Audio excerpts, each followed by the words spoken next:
Eu acredito que o Brasil será um piloto que vai embasar decisões que vão transcender as nossas fronteiras. Agora, eu até conversei com o Márcio, presidente da Anfávia, e sobre essa questão de combustíveis, né? Ele falou, olha, o Brasil não é elétrico, o Brasil é eclético. Quer dizer, tem mercado para todo mundo. Tem o híbrido plug-in, tem o elétrico, tem o etanol, né? Quer dizer, outra coisa que influenciou também foi essa falta de infraestrutura nos postos de combustíveis no Brasil. Para implantar, para eletrificar tudo, é caríssimo, né? Às vezes eu conversando com o pessoal que estava implantando, R$1 milhão para cada posto, né? Eletroposto. Isso há um tempo atrás. Isso também foi uma questão que deu uma freada nesse a questão projeto. de falta de infraestrutura do Brasil, um país continental como o Brasil, né? Que a gente sabe que vai demorar para chegar ao ponto ideal. Nem lá fora, a gente sabe tem essa dificuldade também, né? Nos Estados Unidos tem fila, até a lançar um aplicativo para fila de recarga hoje nos postos, né? Do eletropostos. Aqui no Brasil tem essa dificuldade realmente, principalmente no interior. Nas capitais nem tanto, mas no interior do Brasil essa dificuldade de infraestrutura é muito grande ainda, né, Fábio? Algumas coisas aqui nesses comentários que vocês fizeram que são muito precisos, mas que eu gosto de olhar sempre o copo um pouco mais cheio. Ah, isso é ótimo. E olha que interessante, né? Falta de infraestrutura.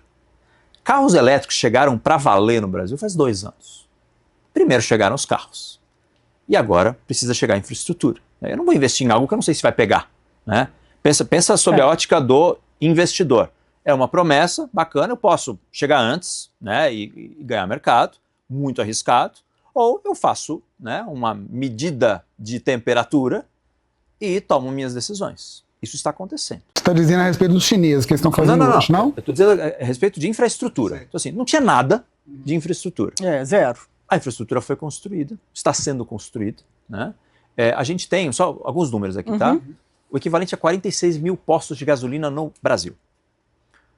Temos hoje já o equivalente a 14 mil pontos de recarga no Brasil. 2 anos depois disso acontecer, desse fenômeno dos carros elétricos híbridos plug-in acontecerem. Desses 14 mil, a gente tem o equivalente a 1.500 postos de recarga rápida, né? E com a perspectiva de, até o final do ano, dobrar esse número.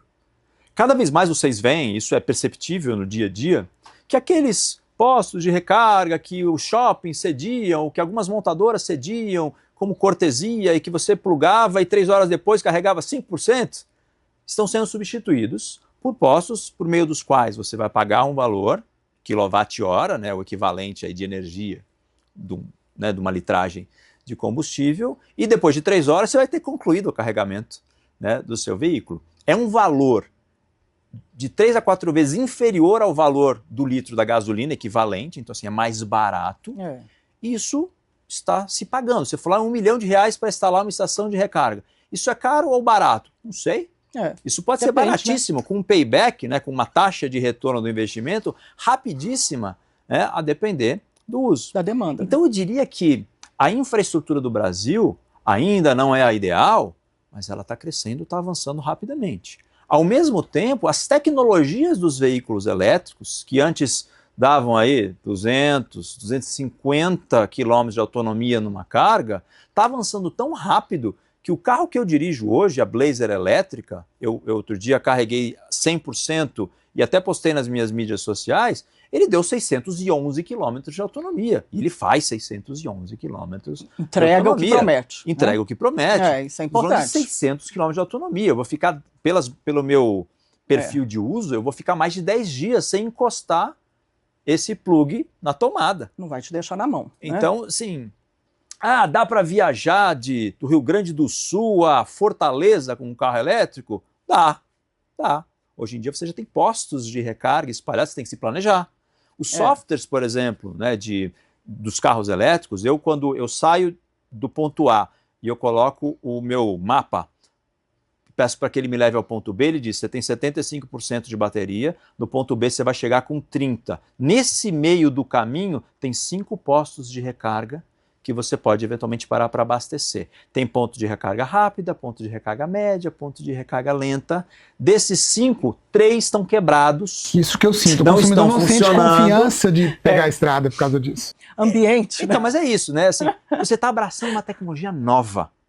Você é um early adopter, né? O termo em inglês. Você vai talvez encontrar alguns desafios, mas isso vai inviabilizar os seus planos? Não. Não, né? E cada vez menos. Uhum. A eletrificação ela vai caminhando praticamente até 2035, 50% aí. Isso é um estudo da Anfávia. Da Anfávia, né? Conversou com o Márcio, né? Deve estar aí nisso aí, né? Mas carros eletrificados. Não 100% elétrico, Exato. né? Então, por isso, a GM ela caminha para esse lado. Mesmo assim, vi você falando do Spark, 100% elétrico, né? EUV, para um EUV meio de entrada aí para um consumidor que quer também ter essa experiência. Qual que é o desafio, por exemplo? Porque vocês estão num caminho que tem fábrica aqui, nacionalização, mas ele vai ser importado. Né? Tem um imposto de importação que está em 25%, o setor quer que passe para 35%. Como é que vocês vão aliar essas coisas e não tornar-se autofágicos dentro dos próprios produtos? Eu sei que é uma conta que é meio difícil, né, de fechar, não é? Helenice, a pergunta é boa, mas a gente precisa tentar olhar para o movimento das montadoras ao longo do tempo em relação a essa importação para complemento de portfólio. Sim. É o que a gente faz. A Blazer EV que eu acabei de mencionar, fabricada no México. A Equinox EV que nós vendemos aqui também, fabricada no México. Silverado, México. Já importamos veículos, e não é de hoje, para complementar o portfólio, talvez com uma categoria acima. E as principais montadoras hoje que operam no Brasil, elas têm fábricas na China. Assim como eu tenho no México, assim como eu tenho nos Estados Unidos, elas também têm na China. Na China com o modelo de joint venture, né, que você é obrigado a se associar a uma empresa local para poder fazer negócio lá, mas nós também temos lá. E se lá tem um portfólio que é atrativo para outros mercados, e no caso o mercado que a gente está avaliando aqui é o Brasil, por que não fazer esse movimento também? Então anunciamos muito em função do fato de que a gente também quer testar o mercado de carros elétricos mais acessíveis no Brasil. Outras empresas já fizeram esse movimento. E a resposta foi o quê? Extremamente positiva. As pessoas querem um carro elétrico, ou querem um carro eletrificado. Pode ser híbrido, pode ser elétrico. Esse caso específico que a gente anunciou, a Spark, ou o Spark, EUV, que é um SUV compacto urbano, a repercussão foi tremenda. O estilo dele, né? Um estilo... Desculpa falar a palavra concorrente, um estilo de Jeep, né? Jeepinho, né?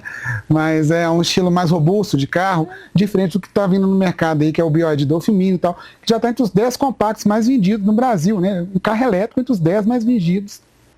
Quer dizer, o público quer isso, né? Quer um tipo de carro desse, o brasileiro gosta de novidade. O brasileiro gosta de experimentar novas tecnologias. Carro, né? Ele paga esse pedágio, né, do early adopter, do entrante, né, porque ele entende que isso, além de ser, obviamente, né, algo que vai trazer satisfação para ele, mas isso denota para a sociedade, né, para as pessoas que orbitam em torno, né, do cidadão, um espírito aventureiro, um espírito empreendedor, um espírito de, puxa, esse cara aqui, arrojado, ele está apostando na novidade. Isso é enaltecido no Brasil, não contrário. Né? Então isso tem impulsionado, sim, o desejo e as vendas.